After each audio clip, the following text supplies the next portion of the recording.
प्यारे दोस्तों, बहुत बहुत स्वागत है आपका अपने चैनल यूजी स्लट चाहे दर्पण में। तो प्यारे मित्रों, जैसा कि मैं आपको बताई थी कि अभी हमारा जो उपन्यास है इकाई 6 में लगा हुआ हिंदी उपन्यास है, तो वो हम उसको कर रहे हैं। ठीक है, तो अभी मैं इसका भाग खंड 1 का आज भाग 4 से मैं स्टार्ट कर रही हूँ फिर से। और आप वीडियो को देखना अच्छे से और चैनल को सब्सक्राइब कर लेना, लाइक कर लेना। हम पढ़ रहे हैं मैला आंचल उपन्यास, है ना। महिला आंचल उपन्यास को पढ़ रहे हैं। यदि आपने इसकी क्लास नहीं देखी है तो मैं इसका एक अलग से प्लेलिस्ट बना दी हूँ महिला आंचल का, जिसमें कंप्लीट उपन्यास आएगा और बाकी कुछ उपन्यास ग्रुप में भी चलते रहेंगी। ठीक है, तो आज से हमारी तैयारी प्रॉपर मतलब सीरियस होना स्टार्ट हो गई है। और जो यूट्यूब के दर्शक हैं वो भी शायद कर सकते हैं ऐसा, है ना। तो चलो भाग 4 को पढ़ते हैं। सतगुरु सतगुरु हो। ठीक है, ये इसलिए बता रही हूँ क्योंकि जब इसको पढ़ने के बाद इसका हम सारांश बताएंगे और सारांश पढ़ने के बाद बंधु फिर ही हम इसके पात्र को लिखेंगे, पात्र का क्या काम था, किस पात्र का, तब जाके वो आपको कभी नहीं भूलेगा। पहले आप समरी पूरा पढ़ लो कंप्लीट अच्छे से, व्याख्यान संपूर्ण का था। और केवल 6 उपन्यास पढ़ाऊंगी, इंपॉर्टेंट 6 उपन्यास, उससे ज़्यादा कुछ कहीं आपको पढ़ने की आवश्यकता नहीं है। ठीक है, इसके बाद पात्र परिचय वगैरह वगैरह जो भी आएगा वो करेंगे। स्टार्ट करते हैं। सतगुरु हो सतगुरु हो। महंत साहेब सदा ब्रह्म बेला में उठते हैं। हो रामदास आसन त्यागो जी, लक्ष्मी को जगाओ सतगुरु हो। ये कभी जो बिना जगाए जागे। रामदास हो जी रामदास। रामदास आंखें मलते हुए उठता है, बाहर निकलकर आसमान में भुरकुआ को देखता है, फिर राम डंडी को देखता है। अभी तो बहुत रात बाकी है। महंत साहब आज बहुत पहले ही जग गए हैं। माघ का जाड़ा तो माघ को भी ठंड कर देता है सरकार। रात तो अभी बहुत बाकी है। रात बहुत बाकी है तो क्या हुआ, एक दिन जरा सवेरे ही सही, सो मत। आगे पढ़ते हैं कि धुएं की लकड़ी डाल दो, कोठारिन को जगा दो। सतगुरु साहब ने सपना दिया है। लक्ष्मी उठी, उठकर महंत साहब के आसन के पास आई, हाथ जोड़कर साहेब बंदगी किया और आंखें मलते हुए कुएं की ओर चली गई। बंदगी यानी प्रणाम किया साहब की ओर और आंखें मलते हुए कुएं की चली गई। लक्ष्मी के रग रग में अब साधु स्वभाव, आचार विचार और नियम धर्म रम गया है। साहेब की दया है और यह रामदास गुरु जाने इसकी मति गति कब बदलेगी। बचपन से ही साधु की संगति में रहकर भी जो नहीं सुधरा, अब वह कब सुधरेगा। भक्ति भाव न जाने, भोंदू पेट भरे से काम। बस 2 ही गुण हैं, सेवा अच्छी तरह करता है और खंजड़ी बजाने में बेजोड़ है। अरे हो रामदास, फिर सो गए क्या। गंगा जली में जल भर दो। जागो सतगुरु साहेब, सेवक तुम्हारे दरस को आया जी।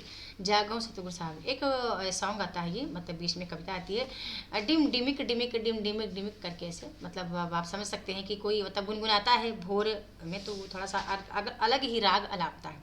भोर भयो भव भरम भयानक, भानु देख कर भागा जी। ज्ञान नैन साहब की खुल गए, थर थर कांपत माया जी। जागो सतगुरु साहेब।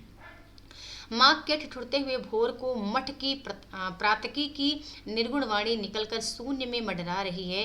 बूढ़े महंत साहब पहला पद कहते हैं, दंतहीन मुंह के प्रताकी के शब्द स्पष्ट नहीं निकलते। गले की थरथराहट सुर में बाधा डालती है, बेसुरा राग निकलता है। दमे से जर्जर शरीर में दम कहाँ। लक्ष्मी सब संभाल लेती है। 5 साल पहले प्रातकी प्रातकी यानी जो प्रातः में कोई गुनगुनाता है भजन वगैरह, प्रातकी गाने का समय उसकी आंखों की पलकें नींद से लदी रहती थी। महंत साहब जब गीत की दूसरी पंक्ति भोर भयो भव भरम गाते थे तो बहुत मुश्किल से अपनी हंसी रोक पाती थी। भोर भयो भव भरम, लेकिन अब नहीं। उसकी बोली मीठी है, उसका सुर मीठा है, वह तन्मय होकर गाती है। उसकी सुरीली तान के साथ महंत साहब के बेसुरे और मोटे राग का मेल नहीं खाता। फिर भी संगीत की निर्मल धारा में कहीं विरोध नहीं उत्पन्न होता। महंत साहब का मोटा राग लक्ष्मी के कोमल लय को सहारा देता है, सहनाई के साथ सुर देने वाली सहनाई की तरह, भो ओ करके। ठीक है, रामदास की खंजड़ी की गमक निःशब्द वातावरण में तरंगे पैदा करती है। खंजड़ी में लगी हुई मोटी छोटी झुनकियों की हल्की झुनुक, मानो किसी का पालतू हिरन नाच रहा हो, दौड़ रहा हो। डिम डिमिक रुन झुन झुनुक। प्रातकी के बाद बीजक शबद, रमुरा झी झी जंतर बाजे, करण चरण बहुना नाचे, बिहुना नाचे, रामुरा झी झी। और तब सत्संग रोज इसी बेला में सत्संग होता है। प्रातकी सुनते ही मठ के अन्य साधु सन्यासी अतिथि अभ्यागत तथा अधिकारी भंडारी वगैरह जाग जाते हैं। प्रातकी और बीजक में कोई सम्मिलित हो या नहीं, सत्संग में भाग लेना अनिवार्य है। मठ का भंडारी इस समय रोज की हाजिरी लेता है। इस समय जो अनुपस्थिति रहे उसकी चिप्पी बंद हो जाती है। सत्संग में महंत साहब साधुओं और शिष्यों को उपदेश देते हैं, प्रश्नों के उत्तर देते हैं, अज्ञान अंधकार को अपनी वाणी से दूर कर देते हैं। सतगुरु सेवा सत्य करी, मानो सत्य विचार, सेवक चेला सत्य सो जो गुरु वचन निहार। फिर सात चक्र परिचय। प्रथम चक्र आधार कहावे, याद रखिएगा, हो सकता है कभी ये पंक्ति यहाँ से आ जाए कि प्रथम चक्र आधार कहावे गुरु स्थल के माही, द्वितीय चक्र अधिष्ठान कहिए लिंग स्थल के माही, तृतीय चक्र मणिपूरण जानो नाभि स्थल। सत्संग समाप्त होते ही भंडारी उपस्थित मूर्तियों की गिनती लेता, मतलब ऊपर उपस्थित जो मूर्तियां हैं उसकी गिनती लेता है। रानीगंज के 300 मूर्ति को आज 7 दिन से धरना देने देले हथुन जायला कहें हियन ता कहें हथीन बल सरकार की आज्ञा ले ली है। बेला मठ के एक मूर्ति के बुखार लगाए हैं, दो कान में सबुरदाना न भिटाई हैं। ठीक है, ये भाषा है, आपको पता है कि बिहार की भाषा है। कोठारिन लक्ष्मी दासिन का रोज इसी समय बक बक झक झक बहुत बुरा लगता है। सत्संग से प्राप्त की हुई मन की पवित्रता नष्ट हो जाती है, लेकिन क्या करी। मठ के इस नियम को यदि जरा भी ढीला कर दिया जाए तो साधु वैरागी 1 महीने में ही मठ को उजाड़ देंगे। बाहर के साधुओं के लिए 4 ही दिन रहने का नियम है, मगर रानीगंज के मूर्तियों को खुद सोचना चाहिए। यहाँ कोई कुबेर का भंडार तो नहीं है। लक्ष्मी महंत साहब कहते हैं आज भर रहने दो, भंडारी जितने मूर्ति आज है सबों का बाल भोग और प्रसाद लगेगा। सब मूर्ति बैठ जाइए, आज सतगुरु साहब आज सपना दहीन है। धूनी में फिर सूखी लकड़ियों के छोटे छोटे टुकड़े डाल दिए गए। सभी मूर्ति फिर धूनी के चारों ओर अर्धवृत्ताकार पंख में बैठ गए। लक्ष्मी महंत साहब के आसन के पास ही लगती है। सभी महंत साहब की ओर उत्सुकता से देख रहे हैं। आज मध्य रात्रि में सतगुरु साहब सपने में मेरे आसन के पास आए। हम जल्दी से उसके उठ के साहेब बंदगी किया। हमको दया भाव दे के साहेब कहिन सेवादास, तुम नेत्रहीन हो लेकिन तुम्हारे अंतर के नैन का जोत बड़ा विलक्षण है। हम भेख बदल करके आए हैं और तू पहचान लिया। तुम्हारे ज्ञान नेत्र में दिव्य जोत है, जो सो तुम्हारे गांव के में परमार्थ का कारज हो रहा है और तुमको मालूम नहीं। गांधी तो मेरा ही भगत है। गांधी इस गांव में इस पताल खोलकर परमार्थ का कारज कर रहा है। तुम सारे गांव को एक भंडारा दे दो। अब बताना मुझे गांधी कौन है। ठीक है, ये इसका जिक्र मैं ऑलरेडी कर चुकी हूँ पिछली पीडीएफ में। आप ध्यान से पीडीएफ को देखना, मैं केवल 7-8 क्लास में पूरा कंप्लीट कर दूंगी इसको। कह के साहेब अंतर ध्यान हो गए। हमारी निद्रा भंग हो गई। सतगुरु के विरह में चित्त चंचल हो गया। विरह अग्नि तक कैसे बूझे, गृह बन अंधकार नहीं सूझे। आखिर सतगुरु आज्ञा शब्द विचार कर चित्त को शांत किया। महंत साहब के सपने की बात तुरंत गांव भर में फैल गई। बलदेव हरगौरी संवाद और यादव सेना के अचानक हमले ने गांव की दलबंदी को नया जीवन प्रदान कर दिया था। जोतकी जी की राय है, जोतकी यानी जोतकी जी की राय है, यादव लोग बार बार लाठी भाला दिखाते हैं। राजपूतों के लिए यह डूम मरने की बात है। फौजदारी में सॉरी यतलाय देकर इन लोगों को मुचीलका करवा लिया जाए। लेकिन सिंघवी थाना फौजदारी से घबराते हैं। बात बात में गाली और डेंग पर डाली। कानूनी कचहरी की शरण जाना तो अपनी कमजोरी को जाहिर करना है। समय आने पर बदला ले लिया जाएगा। अकेले यादवों की बात रहती तो कोई बात नहीं थी।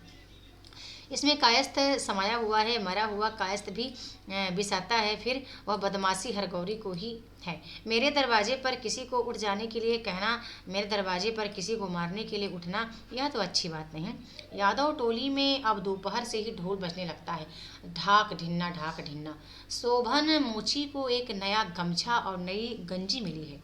काली थान के बड़ के पास गाय भैंस बथान करके दोपहर से ही कुश्ती खेलने लगते हैं यादव संतान।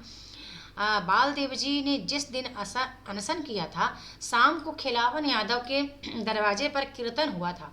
बालदेव जी का सिखाया हुआ सुराजी कीर्तन धन धन गांधी के जी महाराज ऐसा चरखा चलाने वाले कीर्तन के बाद बालदेव जी ने भैंस का कच्चा दूध पीकर व्रत तोड़ा था। कहते थे अब हिंसा बात करने से पूरे अनशन करेंगे। अब के 2 दिनों का सुराजी कीर्तन लहसन का बेटा सुनरा खूब गाता है। बालदेव जी जबकि फिर उपवास करेंगे तो सुनना अभी और सीख रहा है। सिपहिया टोली में तो अब दिन में ही उल्लू बोलता है। तहसीलदार कह रहे थे राजपूतों की सिट्टी गुम हो गई, हल्दी बोला दिया है।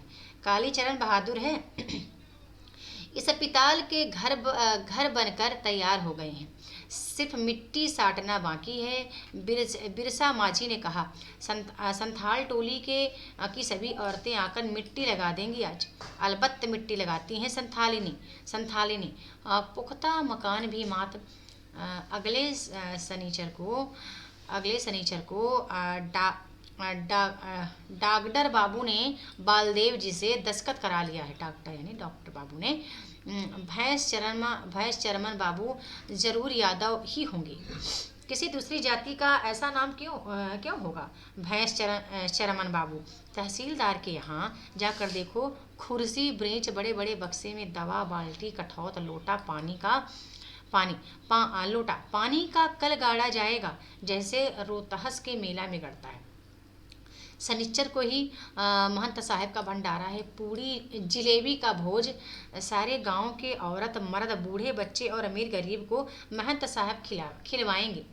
सपनौती हुआ है यानी महंत जी ने जो सपना देखा था उसी को पूरा करेंगे। यादव टेली का किसनु कहता है अंधा महंत अपने पापों का प्राश्चित कर रहा है। बाबा जी होकर जो रखेलिन रखता है वह बाबा जी नहीं, ऊपर बाबा जी भीतर दगाबाजी। क्यों कहते हो रखेलिन नहीं दासिन है। किसी और को सिखाना 5 बरस तक मठ में नौकरी किया है, हमसे बढ़कर और कौन जाने का मठ की बात। और कोई देखे या नहीं देखे ऊपर परमेश्वर तो है। महंत साहब जब लक्ष्मी दासिन को मठ पर लाया था तो वह एकदम अबोध थी, एकदम नादान, एक ही कपड़ा पहनती थी। कहाँ वह बच्ची और कहाँ 50 बरस का बूढ़ा गिद्ध। रोज रात में लक्ष्मी रोती थी, ऐसा रोना कि जिसे सुनकर पत्थर भी पिघल जाए। हम तो सो नहीं सकते थे, उठकर भैंसों को खोल कर चराने चले जाते थे। रोज सुबह लक्ष्मी दूध लेने बथान पर आती थी, उसकी आंखें एकदम कदम से फूल की तरह फूली रहती थी।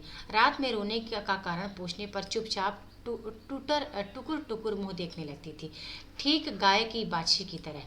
जिसकी माँ मर गई हो वैसा ही चंडाल है यह रमदसवा। वह साला भी अंधा होगा, देख लेना।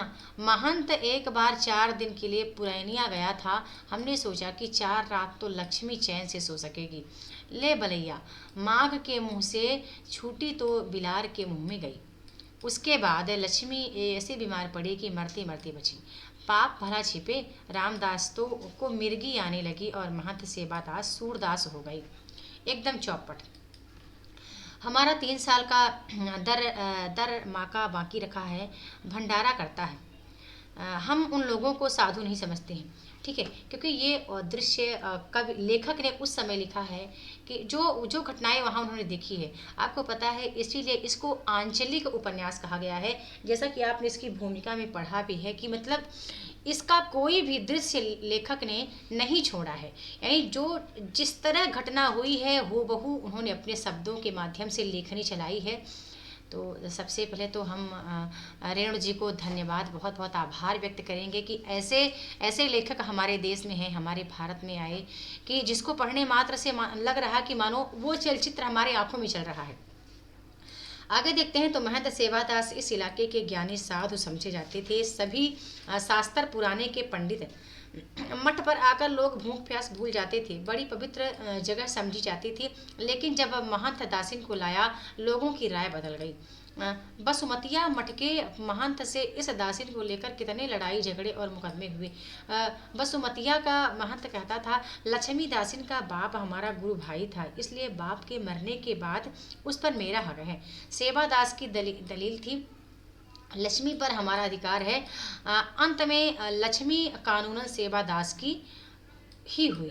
सेवादास के वकील साहब ने समझकर कहा था, महंत साहब इस लड़की को पढ़ा लिखा कर उसकी शादी करवा दीजिए।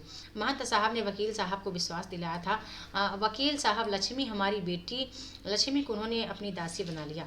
लक्ष्मी अब जवान हुई, लेकिन लक्ष्मी के जवान होने से पहले ही महंत सेवादास की आंखें अपनी ज्योति खो चुकी थी। पता नहीं लक्ष्मी की जवानी को देखकर इसकी क्या हालत होती। अब तो महंत सेवादास ब्रह्मचारी नहीं, व्यभिचारी। सेवादास को बहुत लोग प्रणाम बंदगी भी नहीं करते, धर्म भ्रष्ट हो गया, बगुला भगत है, ब्रह्मचारी नहीं व्यभिचारी है। पूड़ी जलेबी और दही चीनी के भंडारे की घोषणा के बाद जनमत बदल रहा है। कैसा भी हो, आखिर साधु है, किसने आज तक इतना बड़ा भोज किया। तहसीलदार ने अपने बाप की श्रद्धा में जाति बिरादरी वालों को भात और गैर जाति के लोगों को दही चूड़ा खिलवाया था। सिंह जी ने अपनी सास के श्राद्ध में अपनी जाति के लोगों को पूरी मिठाई और अन्य जाति के लोगों को दही चूड़ा खिलवाया था। खिलावन के यहाँ पिछले साल माँ के श्राद्ध में जैसा भोज हुआ सो तो सबने देखा ही है। फिर सारे गांव के लोगों का, औरत मर्द बच्चों को आज तक किसने खिलाया है। चीनी मिलती नहीं। भगवान भगत ने कहा है कि बिलेक में 1 बोरा चीनी का दाम है 1 नमरी, 4 मन चीनी 2 नमरी। ठीक है। तंत्रिका गहलोत और पोलिया टोली के अधिकांश लोगों ने पूड़ी जलेबी कभी चखी भी नहीं। बिरंची एक बार राज की गवाही देने के लिए कचहरी गया तो तहसीलदार ने पूड़ी जलेबी खिलाई थी। गांव में न जाने कैसे यह हल्ला हो गया कि बिरंची ने तहसीलदार का जूठा खाया है। जनेऊ देने के लिए जाति के पंडित जी आए थे। बिरंची के सिर पर 7 घंटे तक घैला सुपारी रखने की सजा दी गई थी। 5 सुपारी पर घैला भर पानी, जरा भी घैला हीरा, 1 बूंद भी पानी गिरा कि ऊपर से झाड़ की मार। तहसीलदार साहब क्या कर सकते थे। जात बिरादरी का मामला है, इसमें भी वे कुछ नहीं बोल सकते। आखिर 5 रुपया जुर्माना और जाति के पंडित जी को 1 जोड़ा धोती देकर बिरंची ने अपना हुक्का पानी खुलवाया था। पूरी जिलेबी का स्वाद याद नहीं। जीवन दास, बालदेव जी आए हैं। बनगी, बालदेव बाबू, बनगी नहीं, जय हिंद बोलो, जय हिंद। हाँ जी। इस टोले में कितने लोग हैं, हिसाब करके बताओ तो। औरत मर्द बच्चों का भी जोड़ना, क्या गिनना नहीं जानते। बिरंची कहाँ है।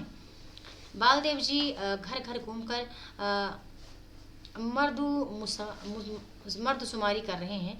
बड़ा झंझट का काम है। सिर्फ पोलिया टोले में 7 कोड़ी 4 नहीं, 4 कोड़ी 7, ततमा टोली में पूरे 5 कोड़ी, दुसाद टोली में 2 कोड़ी, कोयरी टोली में 6 कोड़ी 3। यादव टोली का हिसाब कालीचरण कर रहा है। भगवान जाने सिपहिया टोली के लोग इसमें भी मीन मेख निकाल कर बखेड़ा न खड़ा कर दे, क्या ठिकाना है। बाभनों ने तो साफ इंकार कर दिया है। बाभनों यानी ब्राह्मण लोगों ने साफ इंकार कर दिया है। यदि बाभनों के लिए अलग प्रबंध न हुआ तो सर्व संगठन में नहीं खाएंगे। बाभन भोजन ही नहीं हुआ तो फिर भोज क्या, महंत जी से कहना होगा। बाभन हैं ही कितने, सब मिलाकर 10 घर। महंत साहब ने सब सुनकर कहा, सतगुरु हो, बाभन लोगों का अलग इंतजाम कर दो बालदेव बाबू, इसमें हर्जी क्या है। नहीं हो तो उन लोगों का प्रबंध मठ में ही कर दो। इसी समय लक्ष्मी दासी ने आकर खबर दी, सिपहिया टोला के लोग भी नहीं खाएंगे।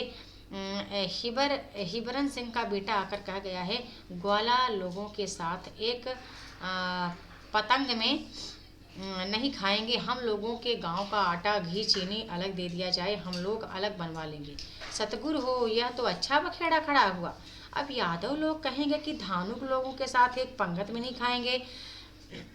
हिबरन सिंह के बेटे ने तो यह भी कहा कि बालदेव यदि इंतजाम काम रहेगा तो महंत साहब का भंडारा भुंडल होगा।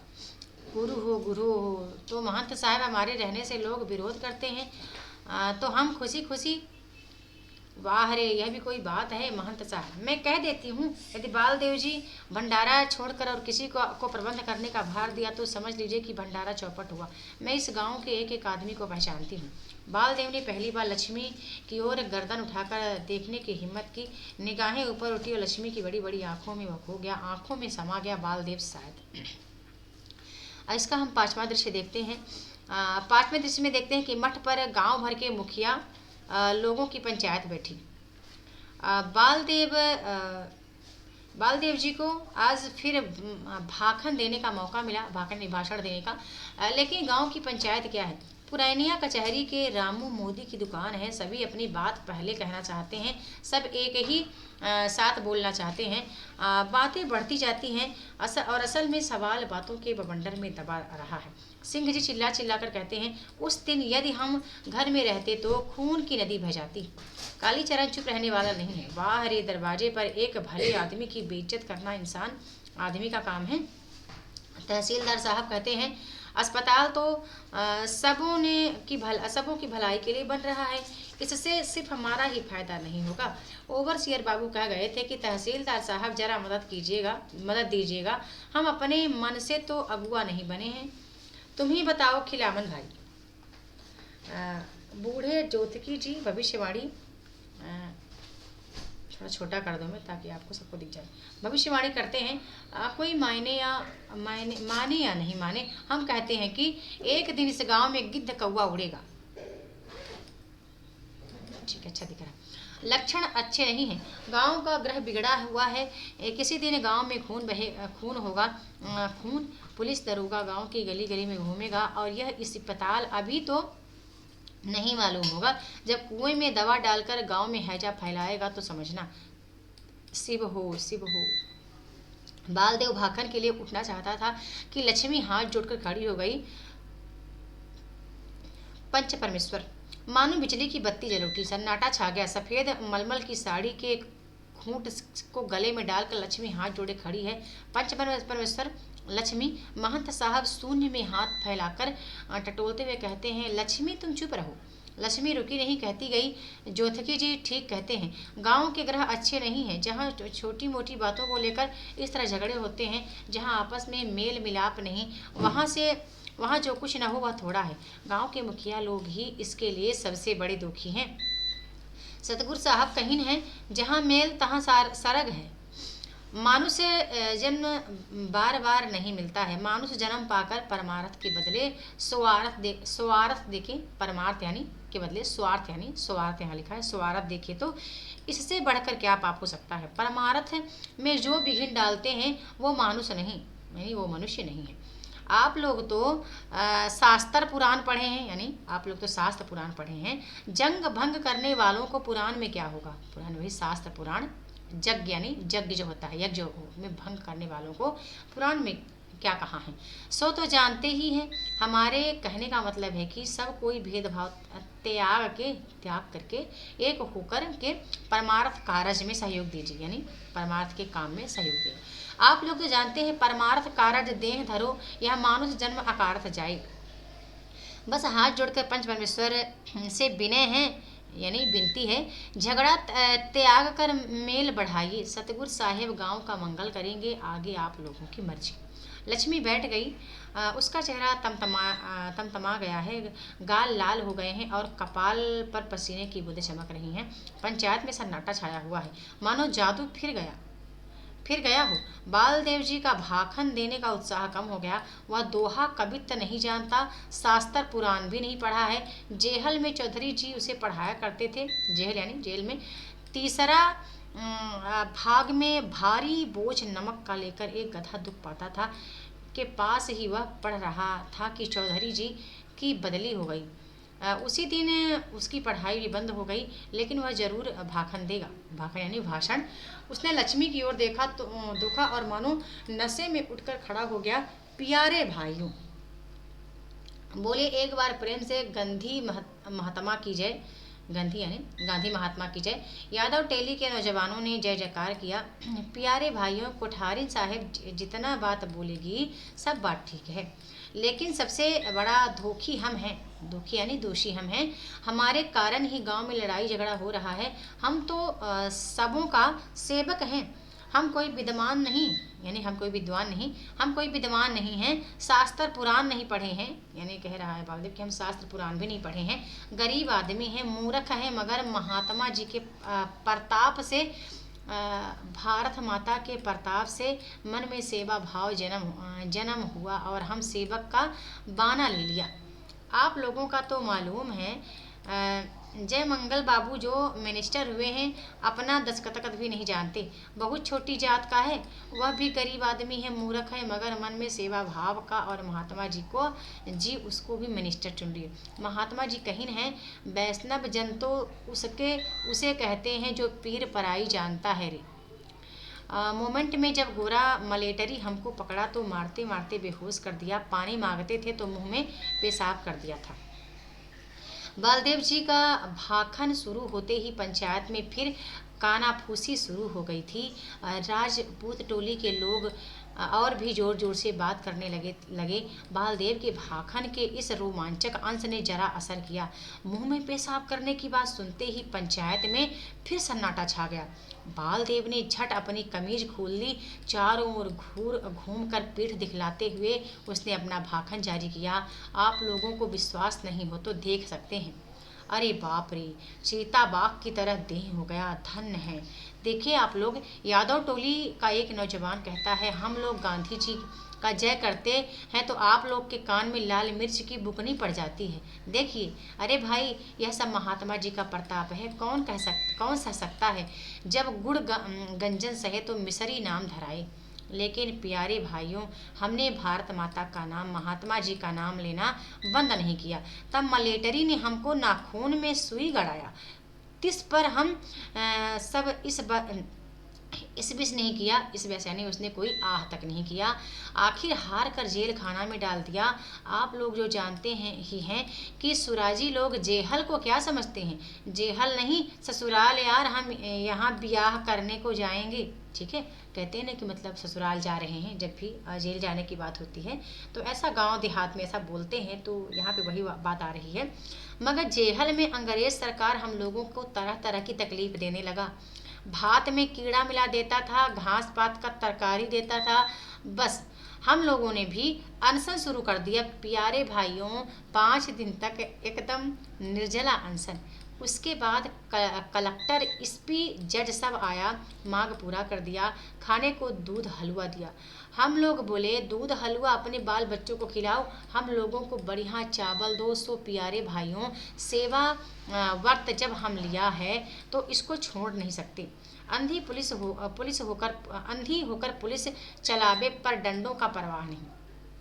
आप लोग अपने गांव में सेवा नहीं करने दीजिएगा। हम चन्नन पट्टी चले जाएंगे, वहाँ आश्रम है, घर घर चरखा करघा चलता है, घर घर में औरत मर्द पढ़ते हैं। महात्मा जी, जमाहिर लाल, रजिन्नर बाबू और दूसरे बड़े बड़े लीडर लोग साल में एक बार जरूर आते हैं। चौधरी साहब जी हमको बार बार खबर भेजते हैं, बालदेव अपने गांव में चले आओ। हम कहे हैं कि चौधरी जी, आप हमारा गुरु हैं, आपका वचन हम नहीं काट सकते, लेकिन अपना गांव तो उन्नति कर गया। ठीक है, यहाँ पे देखती हूँ। चलो ठीक है, मेरी बात पे आप ध्यान रखना। थोड़ा सा PDF, जो गांव उन्नति नहीं किया हम वही सेवा करेंगे। हाँ, हम मेरीगंज को चंदन पट्टी की तरह बनाना चाहते हैं। हम अपने से गांव में झाड़ू देंगे, मैला साफ करेंगे। हम लोगों का सब किया हुआ है। महात्मा जी खुद मैला साफ करते थे। जहाँ सफाई रहती है वहाँ का आदमी भी साफ रहता है, मन साफ रहता है, मन साफ रहता है। साहेब लोगों को देखिए, उनके देश का गाछ बिरछी भी साफ रहता है। कोठी के बगीचे में क्लस्टर के गाछ को देखिए, एकदम बगुला की तरह। चल, लाइट गोल हो गई क्या? ये बल्ब कैसे जल रहा है? लाइट गोल हो गई है, डिम है। ठीक है, इसको पूरा कर देती हूँ। बगुला की तरह उजाला है, लेकिन आप लोग हमको नहीं चाहते तो हम चले जाएंगे। आप लोगों को विश्वास नहीं हो, पढ़ना जानते हैं। इस चिट्ठी को पढ़ लीजिए। कि इसमें क्या लिखा हुआ है। टैप में छापी किया हुआ है, 2 साल पहले की चिट्ठी है, कौन पढ़ेगा। बड़े मौके से सभी इस अकुलिया अंग्रेजिया लोग भी घर में नहीं हैं। पढ़ो जी कोई। खिलामन ने अपने लड़के सकलदीप से कहा, जाओ पढ़ दो, लेकिन वह बड़ा शर्मीला है। हरगौरी पढ़ो जी। ठीक है, अभी आज लाइट बहुत मतलब चली गई है लाइट। ये यूएसबी से चल रहा है, मैं थोड़ा देख लेती हूँ कि ये 5वां पार्ट कहाँ तक आएगा। ठीक, काफ़ी लंबा है, मैं इसको बाद में कर दूँगी 5वें पार्ट को। इसके बाद यहाँ से भी तीन पेज बचा है, 4 पेज। इसके बाद आता है 6ठा पेज। ठीक है, तो मैं आपको 6ठा पेज प्रारंभ करने से पहले बता दूँगी कि क्या हुआ था उसमें। ठीक है, और नेक्स्ट में 6वें पेज से आपको 6वें अंक से आपको समझा दूँगी क्या चीज़ें हुई थी। बाकी मैं इसके जो अगली क्लास आएगी उसके पहले क्या चीज़ें भी हो चुकी थी उपन्यास में, वो चीज़ें भी मैं आपको समझाती चली जाऊँगी। ठीक है, तो वीडियो को स्टॉप करती हूँ क्योंकि लाइट नहीं है और अभी ये बैटरी से चल रहा है ना। तो आप मुझे बताना या आपको कुछ समझ में आ रहा है, जो समझ में ना आया आप बताना। तो इसका एक मैं आपको सारांश से पहले बता दूंगी, इसके बाद में क्लास को स्टार्ट करूंगी, है ना। तो उम्मीद करती हूँ कि आपको बात समझ में आ रही होगी। और ठीक है, तो वीडियो को लाइक करना है, कमेंट करके बताना है। ना समझ में तो ही बताना है। जब समझ में नहीं आएगा तो मैं आपको जैसे क्लास प्रारंभ करूंगी तो मैं पहले आपको एक भाव बता दूंगी कि भाव क्या निकल कर आ रहा है इससे। ठीक है, कौन कौन से पात्र का क्या काम है, क्योंकि इसकी जो पहली वीडियो थी उसमें बता चुकी थी मैं, तो एक बार फिर से बता दूंगी, है ना। तब मैं आप कहानी को प्रारंभ करूंगी, उपन्यास को आगे। ठीक है, तो कमेंट करके बताना। बहुत बहुत धन्यवाद।